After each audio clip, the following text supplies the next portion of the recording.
और अब बात जम्मू कश्मीर की करेंगे। करीब एक दशक बाद विधानसभा चुनाव होने जा रहे हैं। जम्मू पूर्व सीट पर कई मजबूत उम्मीदवारों की दावेदारी है।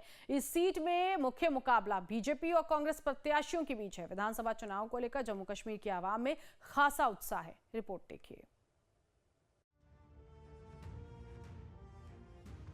जम्मू कश्मीर में करीब एक दशक बाद विधानसभा चुनाव हो रहे हैं। जम्मू पूर्व सीट पर कई मजबूत उम्मीदवार की दावेदारी है।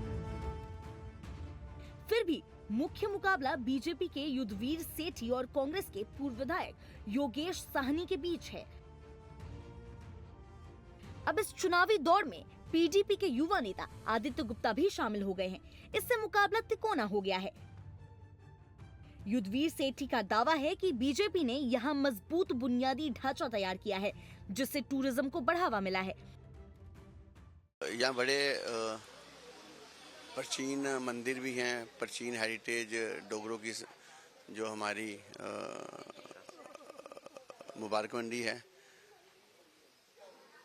स्कूल भी हैं यहाँ पे जो हेरिटेज है। यहाँ पे रणवीर स्कूल है, जैसे काम चल रहे हैं वहाँ पे।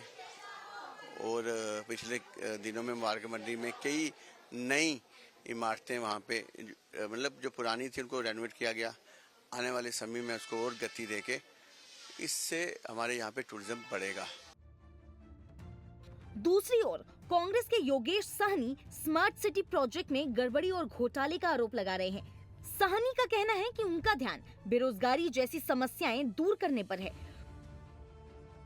लोग चल नहीं सकते, ऐसी हालात है यहाँ शहर के अंदर, जिसको अब नई कॉन्स्टिट्यूंसी जो इन्होंने बनाई है।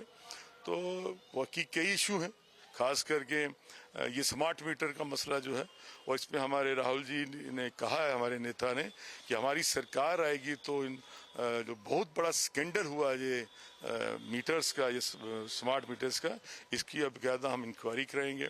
बेरोजगारी की यहाँ पर समस्या और सबसे मेन इशू जो है वो हमारी स्टेट क्या है, J&K का, जिसको इस भारतीय जनता पार्टी की सरकार ने डिग्रेड करके एक स्टेट से यूनियन टेरिटरी बना दिया। कुछ वोटर यहाँ बुनियादी ढांचे की हालत में निराश हैं। उनका कहना है कि प्रशासन को स्मार्ट सिटी प्रोजेक्ट पर खर्च करने के बजाय बुनियादी सुविधाओं में रखरखाव पर ध्यान देना चाहिए। बिजली तो है, लेकिन बिजली के जो तारे शारे हैं कि वो देखो, हाल तो देखो, कोई वो खंबे से टूट रही है, कोई खंबे जो इधर से देखो, ये कब के टूटे हुए खंबे हैं वगैरह, कोई गाड़ी मार रही है, कोई तार तीसरे दिन तार टूट रही है, कोई वगैरह हुआ ही नहीं है इतना कोई। और महंगाई भी बढ़ी है और बिजली का जो खर्चे हैं वो इतना पे नहीं कर सके हैं। इतने जो स्मार्ट सिटी वो बना रहे हैं, इतना पैसा उधर लगा रहे हैं, कम से कम इनका भी देख रेख करनी चाहिए। इनको भी तारें शारेंगे वगैरह जो ठीक ठाक चलें। और क्या, देखिए, पार्किंग की बहुत बड़ी समस्या है हमारी ओल्ड सिटी में। आपने घूमा होगा पूरा, जो बिजली की तारें हैं, स्मार्ट मीटर तो लगे हैं लेकिन तारें हैं, केबल की तारें हैं, इंटरनेट की तारें हैं, वो वैसी की वैसी ही रही हैं यहाँ पर। अच्छा, इन्होंने अब स्मार्ट सिटी के तहत खंबे तो लगाए हैं, नए हुआ काम तो हुआ है, लेकिन जो पुरानी चीजें यहाँ पर लगी हुई हैं उसको हटाया नहीं गया। उसकी तरफ देखने के लिए ध्यान है। हमारा जो मोहल्ला है वो और थोड़ा साफ सुथरा हो। जैसे हमारी गली टूटती रहती बार बार, वो एक ही बार ठीक हो, बार बार ना हो। और तारें काफ़ी ज़्यादा हो गई हैं, बंदर आ जाते हैं, तार तोड़ देते हैं, तो आग वाग लगने का डर रहता है। बड़ी बार शॉर्ट सर्किट होते तो आग लग जाती है, काफ़ी बार तो लाइट काफ़ी जाती रहती है। पार्किंग का तो बहुत बुरा हाल है, जाम लगते रहते हैं।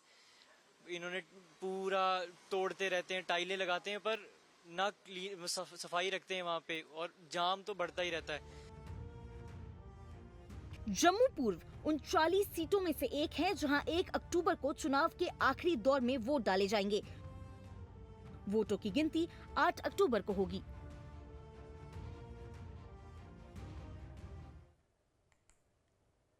जम्मू कश्मीर के पुलवामा की तस्वीर बदलने के लिए वहां की आवाम लगातार कोशिश कर रही है। पुलवामा को अब क्रिकेट हब बनाने की भी कोशिश हो रही है। क्रिकेट को लेकर यहां के युवाओं में गजब का जोश भी देखने को मिल रहा है। साथ ही साथ आपको बता दें कि यहां पर काफी लंबे समय से इस तरफ विकास की बात कही जा रही थी, और इसके साथ ही साथ अब ये भी माना जा रहा है कि आने वाले वक्त में खेल को भी बढ़ावा मिलेगा। रिपोर्ट देखिए।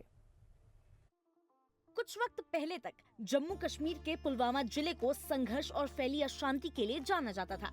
हालांकि अब यहाँ की तस्वीर बदली दिख रही है। इस बदलाव की बड़ी वजह क्रिकेट है।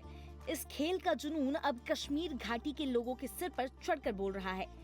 यहाँ के उद्यमी इस कोशिश में जुटे हैं कि पुलवामा को मुसीबतों से घिरे इलाके की बजाय बेहतरीन क्रिकेट हब के तौर पर जाना जाए। पूर्व दिग्गज क्रिकेटर सचिन तेंदुलकर के इस साल फरवरी में इलाके के दौरे के बाद से क्रिकेट के सामान, खासकर बल्ले बनाने वाली कंपनियों का कारोबार काफी बढ़ गया है। जब से सचिन सर आए हैं तब से तो बिल्कुल ही अचानक ऐसा हो गया, सारे लड़के क्रिकेट ही खेलते हैं, शौक बढ़ गया ज़्यादा। हम ये कहते हैं कि हम मोदी जी से ये थोड़ा बहुत कहते हैं कि अगर वो एक दो खिलाड़ियों को और भेजे या सचिन सर को और एक दो भेजे तो इधर को फौज की जरूरत है ही नहीं। फिर पुलवामा जिले की तमाम फैक्ट्रियां बेहतरीन क्वालिटी वाले क्रिकेट बैट बना रही हैं। ये एक ऐसी बढ़ती इंडस्ट्री में अपना योगदान दे रही हैं जो पुलवामा की आर्थिक तस्वीर को नई शक्ल देने को तैयार है। अनुमान है कि कश्मीर में लगभग 200 बैट मैन्युफैक्चरिंग यूनिट 50,000 से ज्यादा लोगों को रोजगार देती है। जो हम बैट बनाते बनता तो इधर ही है, कश्मीर में ही। एक कश्मीर में मिलता है जिसको कश्मीर विलोम कहते हैं, और इंग्लैंड का बनता है जो इंग्लिश विलो जिसको कहते हैं। दो ही जगह बनते हैं। तो जैसे हमारा है, हम अपने बताएंगे तो हमारा ऑल इंडिया में जाता है, पूरा ऑल इंडिया, चाहे कोई भी स्टेट हो तो हर जगह हम बैट भेजते हैं। और थोड़ा थोड़ा हमने अब आउट ऑफ कंट्री भी भेजना शुरू कर दिया। जैसे हमने इस साल लंदन भेजा है बैट, ऑस्ट्रेलिया भी भेजे हैं, अरब कंट्री में भी भेजे हैं। पिछले कुछ सालों में कश्मीर घाटी पहुंचने वाले सैलानियों की तादाद बढ़ी है। ऐसे में कई टूरिस्ट अब यहाँ की दुकानों से सीधे ही बल्ले खरीदना पसंद करते हैं। इंटरनेशनल क्रिकेट में हमारे कश्मीर के बैट सबसे ज्यादा इस्तेमाल होते हैं। तो मेरी एक क्यूरियोसिटी थी कि मैंने काफी क्रिकेट खेला है, तो बैट्स देखूं, बैट्स को समझूं, उसका मैन्युफैक्चरिंग प्रोसेस जानूं पूरा, how raw material to FG is created. So देखा, अच्छा लगा मुझे, और बहुत कोऑपरेटिव हैं यहाँ सभी लोग। काफ़ी अच्छी तरह मुझे मैन्युफैक्चरिंग प्रोसेस बताया, और बैट्स की क्वालिटी भी बहुत अच्छी है। रेट कैसा है? रेट बहुत चीपर है।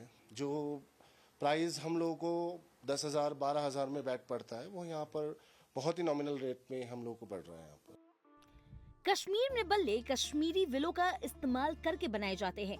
दुनिया भर के क्रिकेटर सालों से इन बल्लों से क्रिकेट मैदान पर छक्के और चौके की बरसात कर रहे हैं। जम्मू कश्मीर विधानसभा चुनावों से पहले बैट मैन्युफैक्चररों को उम्मीद है कि नई सरकार ज्यादा पेड़ लगाकर बल्लों के लिए विलो की सप्लाई बनाए रखने के लिए रणनीति बनाएगी।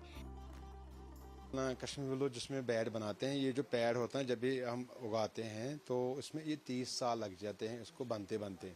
तो इसलिए जो पहले हमारे दादा परदाओं ने लगाए थे वही हम काट रहे हैं, जो आगे थोड़ा कम लग रहे हैं। अगर गवर्नमेंट भी इस पर थोड़ा बहुत जोर दे दे तो वो भी, उनके भी प्लाट होते हैं, गवर्नमेंट की तरफ से भी प्लाट होते हैं, वो भी लगाए। और जैसे ये इधर किसान लोग हैं वो भी बढ़ा दे, तो रेट भी इसका माशाल्लाह अच्छा ही है। तो हम ये कहते हैं कि इसको बढ़ाओ, और आगे ख़त्म तो नहीं होगा लेकिन महंगा हो जाएगा।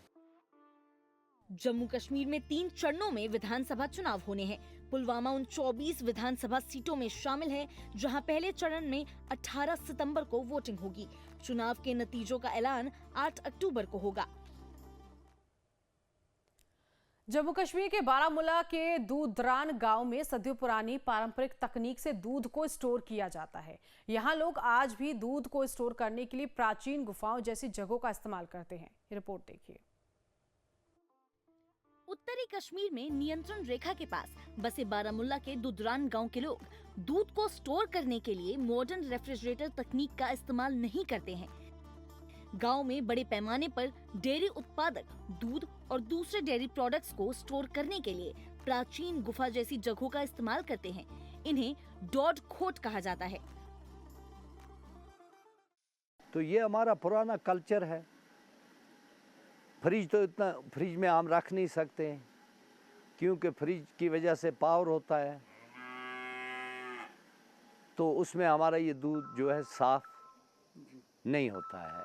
जो ये कुदरती वसाइल हैं, चश्मे हैं यहाँ, उनकी वजह से ये हमारा पुराना कल्चर है। ये आज ही का नहीं है, ये उम्र से यही है। हमारी जो औरतें हैं ये बनाती हैं। डॉट खोट कश्मीरी शब्द है। इसका इस्तेमाल पत्थरों और लकड़ी से बने ऐसे छोटे स्ट्रक्चर को बताने के लिए किया जाता है जो प्राकृतिक झरने के पास हो। डॉट खोट में दूध को अलग अलग बर्तनों में इकट्ठा किया जाता है। इनमें एल्यूमीनियम और मिट्टी के बर्तनों से लेकर स्टील के कंटेनर तक शामिल होते हैं। इन बर्तनों में पारंपरिक तरीके से छाछ और दूसरे डेयरी प्रोडक्ट्स तैयार किए जाते हैं। इसका फायदा ये है, ठंडे पे रहने, पानी पे रहना, इसका फायदा ये। तो क्या क्या आप इसमें रखते हो? इसमें यही रखता है, दूध ही, और नहीं कुछ।